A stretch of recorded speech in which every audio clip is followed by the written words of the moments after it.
Honestly, hype when it comes to fashion is absolutely terrible. We all know this. Far too many people make style decisions based on that hype in an effort to be fashion forward, which is, it's understandable. But this is not limited to just street. Luxury and designer fashionistas engage with this too.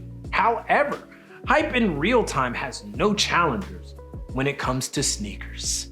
Oh my goodness, the popularity around them comes and goes like the wind, and today we're gonna give you 7 sneakers that had the hype and eventually lost it, and honestly for the better, which is a nice twist on that. I'm your boy Reggie Casual. As always, let's get it.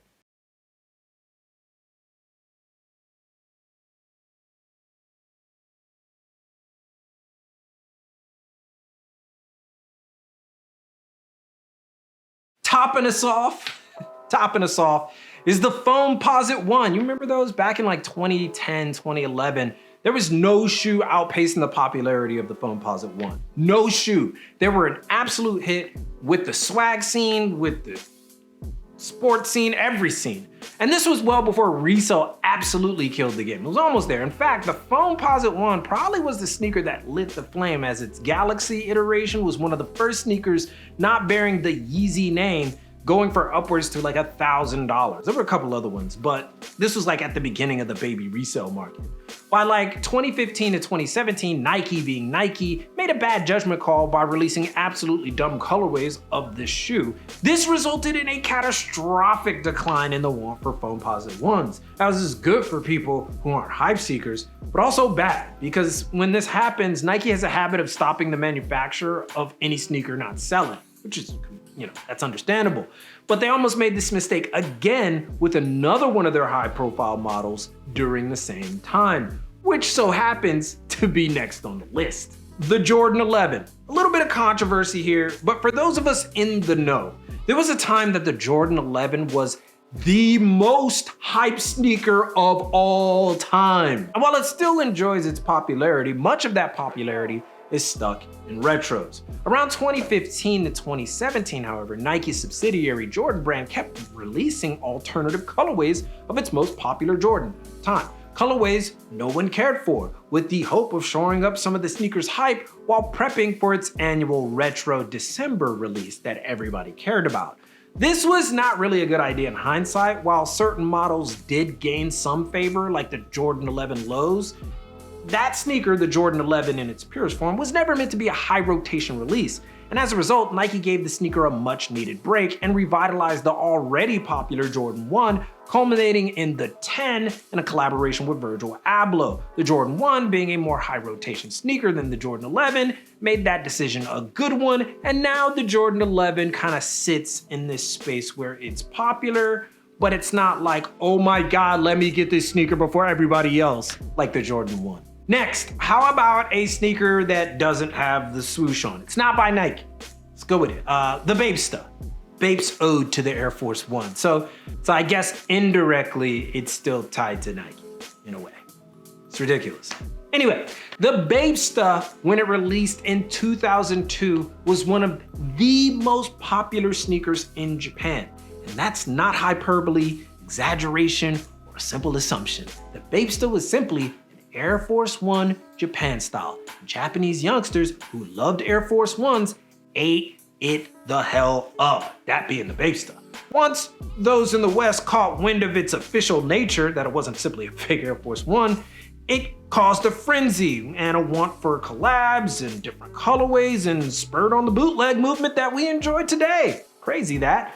Over time, the Bapesta lost its edge though, particularly when Nigo left and the company scaled back colorways and specific Bapesta collabs. But even today, those classic releases are highly sought after. Ask somebody about the Marvel collaboration with a Bapesta, they'll be like, I need that sneaker. It's kind of crazy. Or the Cause one, or of course, the Yeezy, not the Kanye one. I can't say it's not a Yeezy Bapesta, it's like the Kanye Bapesta. But you know what I mean. Next up, we got the Human Race NMD. Oh man, the hype and die down for this sneaker was incredibly quick. And this is just the result of a bad mix of strategy, oversaturation, and a model change that didn't really make sense. When the sneaker released in 2016, it was at the peak of the Adidas culture takeover. Coming off the heels of the Ultra Boost wave, Pharrell's partnership with Adidas hit its stride with one of the best silhouettes the brand with 3 stripes has ever came up with in years. Don't at me, it's true. However, what was an amazing run turned into tragedy as Adidas employed a high release schedule without giving consumers enough time to digest the releases, often releasing the sneaker at least 3 colorways of every design at a time.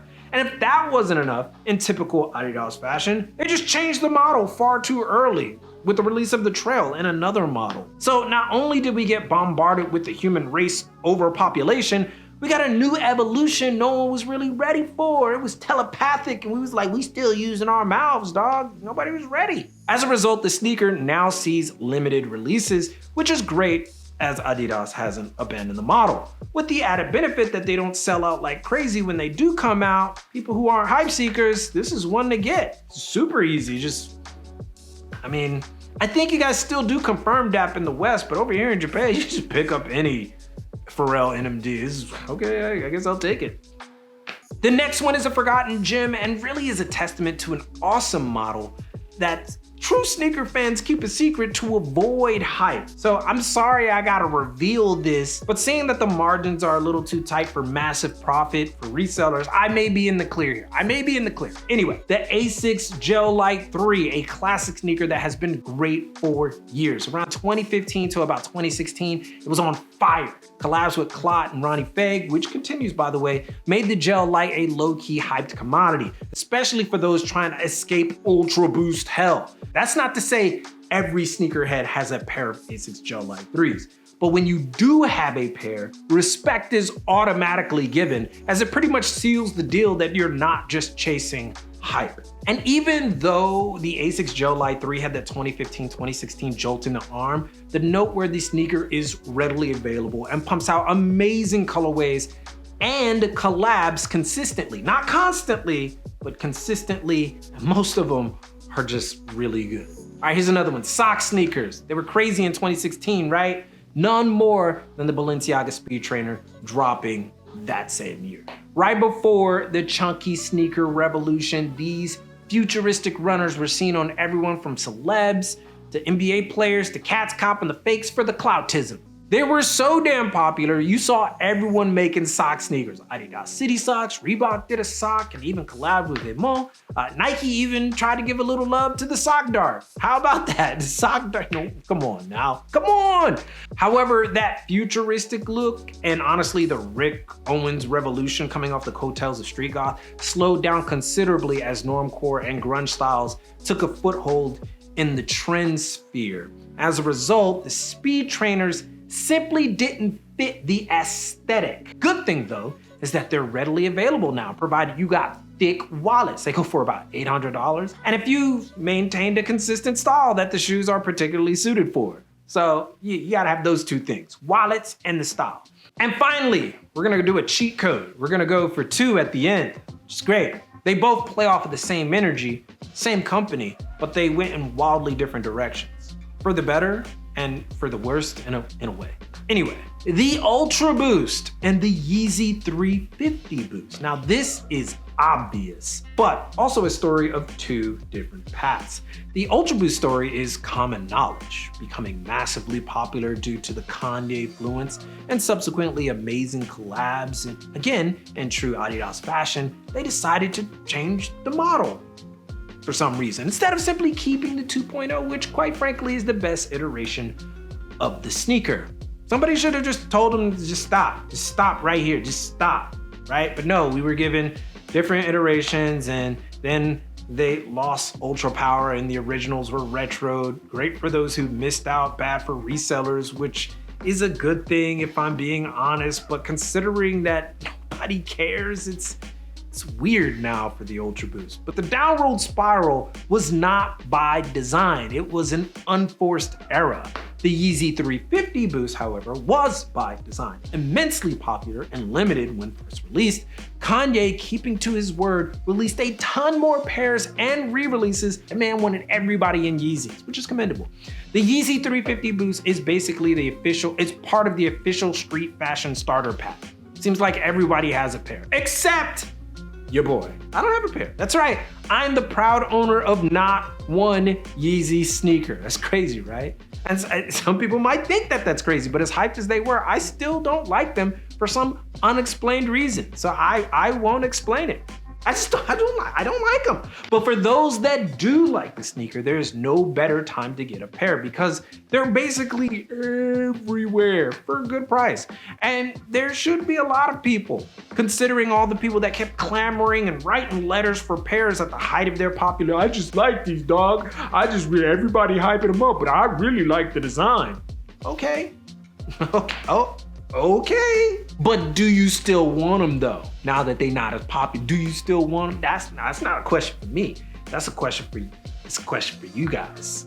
Maybe not you guys, maybe you guys don't even care. Anyway, that's what I got, right? What are some other sneakers that lost hype over time for the better? I'm gonna let you guys do it. Let your choices be known in the comments. Or if you want another list idea that we explore on Mondays, that's gonna be the day I hope that we release these. Give us another idea. And if you want to get in on a range of topics in real time, join me on Instagram Live by following TheCasual and Reggie Casual, me. Or maybe you just want to learn how to start your own personal brand and or fashion brand. Well, we got you on that too. Check us out on Patreon to get access to our brand building series class, our private Discord filled with individuals just like you, and our monthly webinar. But most importantly, keep it locked right here for all of your info on international street fashion culture and business from LA to Tokyo. It's your boy, and keep it casual. Yoroshiku onegaishimasu. And I'll see you guys in a minute. And we added that LA part. We got something special. We added that LA part. It's still in Tokyo though. This is home. But yeah, special stuff coming soon. In any case, I'll see you guys.